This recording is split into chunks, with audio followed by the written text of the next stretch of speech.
Hi అండి, అందరికీ నమస్కారం. Welcome to Renu blogs.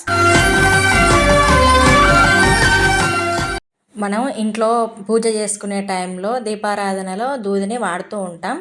దీపం వెలిగించడానికి అవ్వచ్చు, లేదంటే దేవుడికి వస్త్రం సమర్పించడానికి కావచ్చు, ఏదో రకంగా దూదిని వాడుతూనే ఉంటాము. అలా పూజ చేసుకోవడానికి కావాల్సిన దూది మనం కొనుక్కోవడమో లేదంటే పొలాల్లోకి వెళ్ళి తెచ్చుకోవడమో జరుగుతుంది.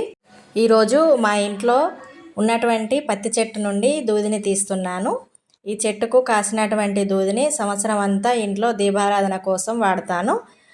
ఉన్నది ఒకటే చెట్టు, కాయలు మాత్రం ఎక్కువగానే వచ్చాయి. ఇంతకు ముందు 2 టైమ్స్ తీశాను, ఇది 3rd టైం దూది తీయడం. ఇంకా కాయలు పూత వస్తూనే ఉన్నాయి. ఇక ముందు కూడా దూది తీసుకోవచ్చు, కాయలు ఎక్కువగానే ఉన్నాయి.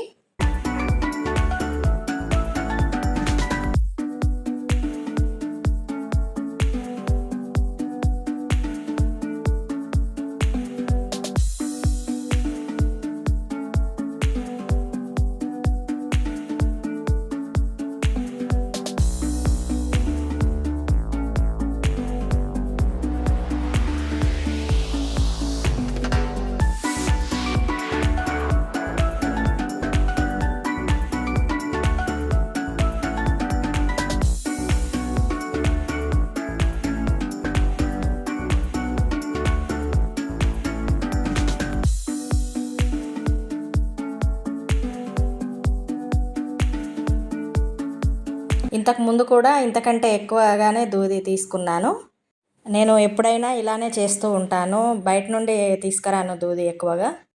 ఈ దూదిని తీసుకొని దీని నుండి గింజలను వేరు చేసి వత్తులు చేసుకుంటాము కదా, ఆ తర్వాత ఆ గింజలను బయట ఎక్కడో పడేయకుండా ఇలా పూల కుండీల్లో వేసినట్లయితే వాటికి అవే మొలకెత్తుతాయి. మట్టిలో వేసిన ఏ విత్తనము వృధా కాదు, ఏదో ఒక టైంలో మొలకెత్తుతూనే ఉంటాయి. లాస్ట్ టైం ఇలాగే తీసినటువంటి పత్తి గింజలను మల్లె చెట్టు దగ్గర వేశాను. ఇప్పుడు మొలకెత్తి మళ్ళీ పత్తి వచ్చేసింది ఆ చెట్టు నుండి. ఇది మా పెరట్లో కాసినటువంటి తీపి గుమ్మడికాయ. ఇది కట్ చేయాలంటే చాలా గట్టిగా ఉంది. ఈ గుమ్మడికాయ సంవత్సరం పాటు నిల్వ ఉంటాయి. ఈ గుమ్మడికాయ తినడం వలన హెల్త్కి చాలా మంచిది. ఈ గుమ్మడికాయ చాలా పెద్దది. మొత్తం కట్ చేసిన తర్వాత కొన్ని ముక్కలు ఉడికించాను. గుమ్మడికాయ ముక్కలు ఉడకబెట్టి తినేయచ్చు, గుమ్మడికాయ హల్వా కూడా తయారు చేసుకోవచ్చు.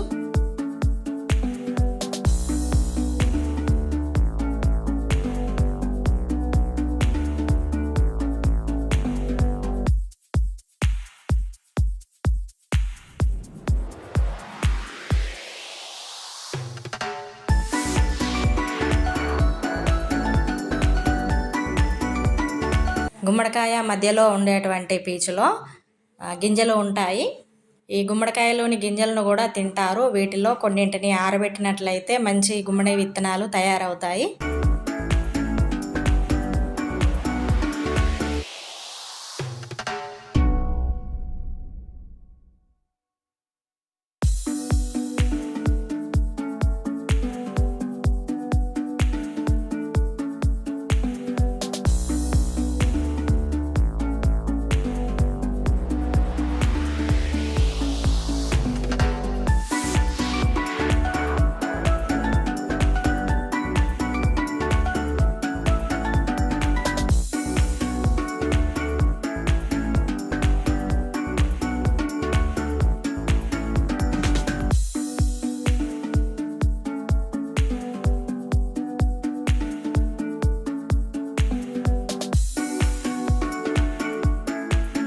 ఈ గింజలు తీయాలంటే టైం ఎక్కువగానే పడుతుంది, నిదానంగా తీసుకోవాలి ఒక్కో గింజ.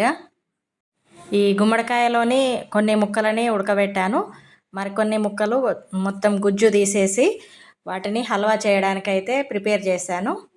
గుమ్మడికాయ హల్వా చేస్తున్నాను. ముందుగా స్టవ్ పై ప్యాన్ పెట్టి అందులో 2-3 స్పూన్స్ నెయ్యి వేసుకోవాలి.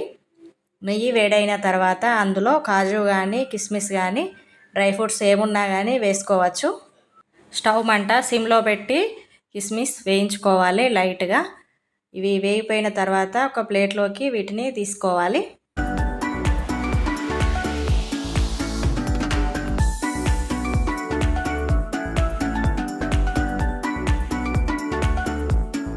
కిస్మిస్ దూరగా వేయించిన తర్వాత తీసినటువంటి అదే నేతిలో గుమ్మడికాయ గుజ్జును వేస్తున్నాను. గుమ్మడికాయను ఇలా మిక్సీ పట్టుకోవచ్చు, లేదంటే తురుముకోవచ్చు. నేను త్వరగా అయిపోవాలనేసి నేను మిక్సీ పెట్టాను. నెయ్యిలో బాగా కలిసేలాగా కలుపుకోవాలి, లేదంటే పచ్చిగా అనిపిస్తుంది. అడుగంటుకోకుండా కలుపుతూ ఉండాలి.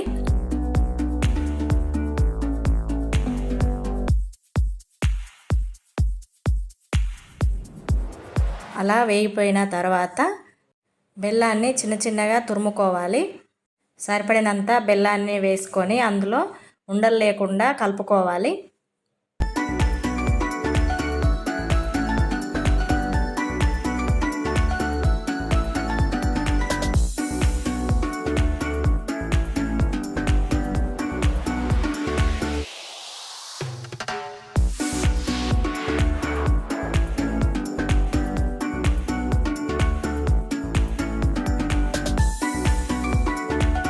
బెల్లం ఉడికిపోయి ఇలా దగ్గరికి వస్తుంది. తర్వాత మళ్ళీ ఒక 2-3 స్పూన్స్ నెయ్యి వేసుకోవాలి.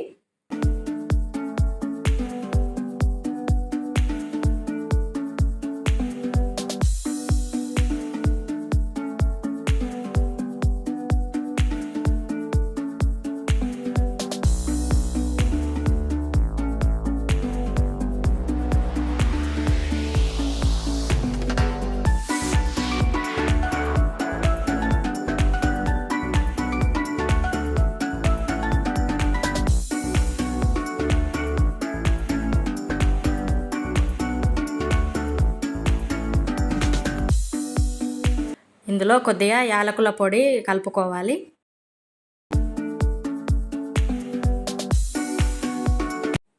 అంతా దగ్గరకు వచ్చేసింది. గుమ్మడికాయ హల్వా రెడీ అయ్యింది. ఇంతేనండి, చాలా సింపుల్గా త్వరగా అయిపోతుంది. హల్వా రెడీ అయ్యింది. దీనిని ఒక బౌల్లోకి తీస్తున్నాను. ముందు వేయించుకున్నటువంటి కిస్మిస్లను ఇందులో యాడ్ చేసుకోవాలి. ఇంతేనండి, గుమ్మడికాయ హల్వా రెడీ అయిపోయింది. చాలా టేస్టీగా ఉంటుంది, హెల్త్కి కూడా చాలా మంచిది. ఇంతేనండి ఈరోజు వీడియో. నా వీడియో కనుక మీకు నచ్చినట్లయితే లైక్ చేసి షేర్ చేయండి. అలాగే మొదటిసారి వీడియో చూస్తున్నట్లయితే సబ్స్క్రైబ్ చేయండి. మరిన్ని మంచి వీడియోస్తో మీ ముందుకు వస్తాను. Thank you.